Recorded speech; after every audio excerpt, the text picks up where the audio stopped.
If you accidentally hit a button and suddenly found yourself trapped in full screen with no idea how to get back to your normal desktop or browser, don't panic.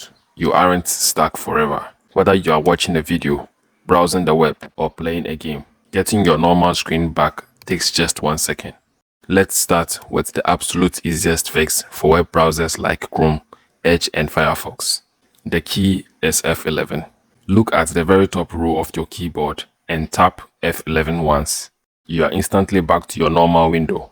If you are using a compact laptop keyboard, where the F key shares space with media controls, you might just need to hold down the Fn key first and then press F11. Try it out and your browser window will snap right back into place. If pressing F11 didn't do the trick, chances are you are stuck in a media player, a game, or a full screen application.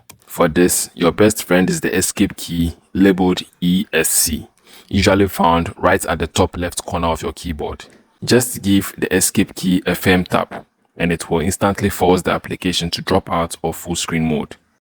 If that doesn't work, try pressing Alt and Enter together on your keyboard, which is the universal shortcut to toggle full screen off for most games and desktop apps. And that's it. No more being trapped in full screen. If this quick guide saved you a headache, hit that like button and make sure to subscribe for more straight to the point tech tips.